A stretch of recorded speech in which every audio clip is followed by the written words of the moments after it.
We're back again. This is raw number, but all of it has an asterisk at this point. 51% in on the Democratic side in Arizona. Hillary Clinton over Bernie Sanders, 60 to 37%. On the Republican side, 46% in. The official call, too early to call.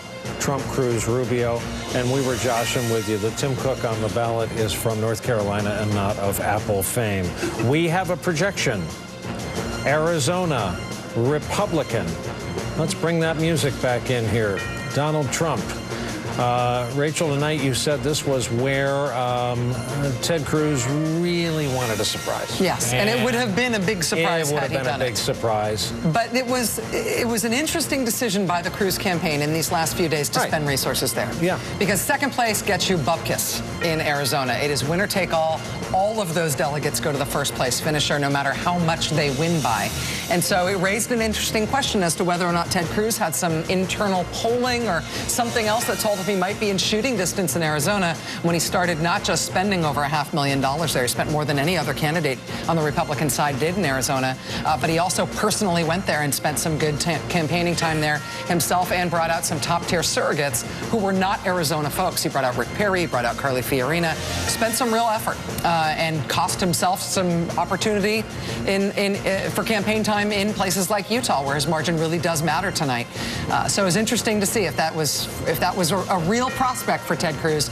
We now know that whether or not he knew he was going to get second place to Donald Trump in Arizona, Donald Trump has pulled it out, and he will get all of those delegates, and that's a big deal. Nicole Wallace, we haven't checked in with your parents recently who are Trump supporters. Trump supporters cut this off time around. Diplomatic relations with this Trump fella.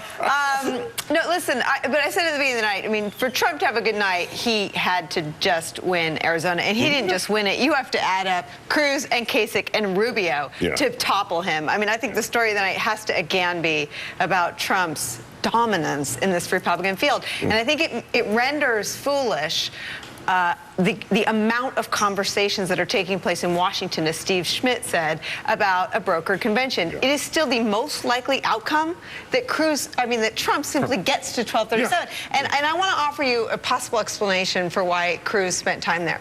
Ted Cruz isn't running to win the nomination in delegates, really. He is running to make an argument at the convention. He is running to make an argument to the delegates. So he's trying to win among as many different kinds of voters as he can. In order to do that, he has to help engineer a brokered convention, which means doing everything possible to keep Donald Trump from getting to 1237 before that convention starts. But there's no way he was going to beat him in Arizona. I mean, the only way he can do that is by beating him so badly in Utah. Maybe he was trying to raise his own vote total to the point where he could argue that he came close or whatever. He was closing fast. But, you know, Trump won the night. Right? You know, because he could lose Utah, lose everything in Utah. He still won the night. That's right. His lead increases. He's up at 744 now. The most logical outcome is indeed that he gets to 1237, or he gets so close that I, for one, simply do not believe the Republican Party would, you know, if he's at 1,200, if he's at something like that. I just don't believe the party is going to try to nominate somebody else. I think the party at that point, do it. Who knows? At that point, it's an animal that's been both caged and starved, and who knows what happens. You know who I'd like to ask? I would like to ask the host of the Hugh Hewitt Show. Oh, yes. Ladies and gentlemen. He disagrees with us. Hugh Hewitt. Hugh, save us from ourselves. Save this conversation from eating itself. Has your view of what happens in Cleveland, your beloved Cleveland, changed at all, and what is your prediction? No, and I think I hesitate to disagree with Nicole. Not with Eugene. Eugene's from Michigan, so he doesn't know anything about Cleveland. But I think it's a split decision tonight. Utah goes very solidly for Cruz, probably 50% plus, and Donald Trump wins resoundingly in Arizona. That's exactly what we thought was going to happen. And I'll be the first to say it. Everything turns on Scott Walker in Wisconsin. If Ted Cruz wins in Wisconsin, he is going to change the narrative going into the later in April primaries in Pennsylvania and in Wyoming and into New York, where it's by congressional district. And so right now, every political reporter in America, especially Robert Costa, is trying to find out what Scott Walker is going to do, because if Ted Cruz wins Wisconsin, it's going to be an open convention. I had John Kasich on my radio show earlier tonight, and the governor continues to say he's going to compete everywhere. But if he doesn't back out of Wisconsin and yield the terrain to Ted Cruz, which is natural Ted Cruz land, given it's a very conservative Republican Party in Wisconsin, Club for Growth is playing there, it's not going to get to a second ballot. So I think John Kasich has some real soul-searching to do tonight, because if Ted Cruz doesn't win Wisconsin, it's hard to see how Donald Trump doesn't get to 1,237. Nicole, your name was invoked. You get a 30-second rebuttal. Well, I hate to disagree with Hugh Hewitt more than Hugh Hewitt hates to disagree with me, but I just don't think that John Kasich is running the kind of campaign where when he searches his soul, he's going to decide, oh, I'm going to get out now. I mean, Kasich has been, at some points, almost disrespected in this race, and there's no way he's going to listen to anyone in the Republican Party who says get out. He won Ohio. I think he actually has the potential to do better than Cruz in some of the states that are to come. And I think after New Hampshire, everyone said the only way to take down Trump is to make this a two-man race. It didn't become a two-man race. It still isn't a two-man race, and there's no sign to me that it will ever be a two-man race. And my name was invoked too, so I just want to point out that Hugh Hewitt is a big Ohio State fan. And so we take it with...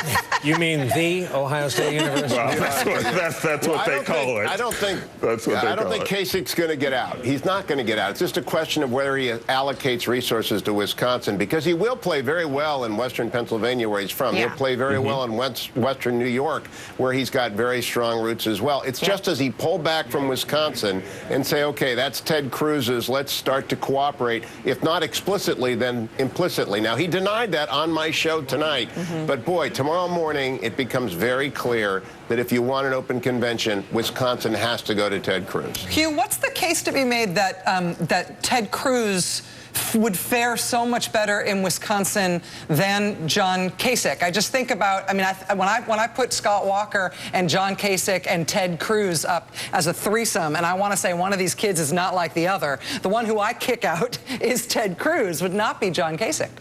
You have to dig a little bit deeper into who supported Scott Walker in his recall. And a lot of the people who did support Scott Walker in his recall are the same people who are funding Ted Cruz's super PAC. If you look at the Club for Growth, they're very Ted Cruz-oriented. They're not so John Kasich-oriented as a result of the Medicaid expansion in Ohio. And it does come down to a governor who controls that state and who is running for re-election. And so Scott Walker, if he's looking beyond to 2020, wants very much to be the fellow who brings the party together. He's also the first guy to get out and say, not Donald Trump. In fact, he's not a never Trump guy. I'm not a never Trump guy either, but Scott Walker was the first, please, not Donald Trump guy. And so I think he will be very strategic in his choice. Look at Mike Gallagher, for example. He's running for Congress up in Green Bay. He's a former national security advisor. He's a military guy, a Marine combat vet. He is going to be very important talking into Scott Walker's ear. Robert O'Brien, who's a Ted Cruz guy now, was a Scott Walker national security advisor. They're all going to be leaning on Scott Walker to say, okay, let's go for Cruz and put a break on this so we can have a chance to get together in Cleveland and decide who can beat a very weak Hillary Clinton. A very weak Hillary Clinton. That'll be very interesting to see in Wisconsin whether those sorts of stakeholders, those sorts of Republican power players, very much what you're talking about in terms of the Republican establishment and donor class there, can establish that kind of dominance over that race, that Scott Walker can deliver it, or whether we'll have a more populist performance in Wisconsin. We shall see. Hugh, for my part, in drag racing, they call it lane choice, and I found John Kasich's lane choice today so interesting. In his discussion with me, probably with you, and I know with Chris Matthews this evening, he went high presidential. He said the president should have finished his speech in Havana, blown off the ball game. If that had been me, I would have come home. I would have called world leaders. I would have gotten them on a conference call or individually. I would have sent half my cabinet, certainly my military leadership, to Europe to start talking about how we're going to get our arms around this. And he made the point of saying to Chris Matthews tonight, no one told me to say this. I feel this in my bones. This is what I would do as president. Clearly trying to carve his own lane to appeal to that subset out there in the Kasich lane. Yeah, he's trying for the Lincoln strategy from 1860, arrive in third or fourth place in Cleveland. be everyone's second choice, and then look Ted Cruz in the eye and say, it's my turn, you'll be my vice president. That's clearly the strategy, but it only works if Donald Trump doesn't have 1,237 delegates, and that requires John Weaver, who is his very, very competent, I'm sure Steve Schmidt would agree with this, very, very competent campaign advisor, to reel him back in where he cannot win and where he only gives delegates to Trump, and that requires implicit, if not explicit, cooperation between Cruz and Kasich. I'm stunned to learn Ted Cruz ran in 1860. I did not know how durable a candidate he was this year. He wears it well. Hugh Hewitt, it's awfully a lot of fun to spend time with you. Thank you very much for being a part of our coverage tonight. Thanks, Brian. Thanks, Rachel. Appreciate Thank you, guys. All right, quick break for us. We're back on the other side.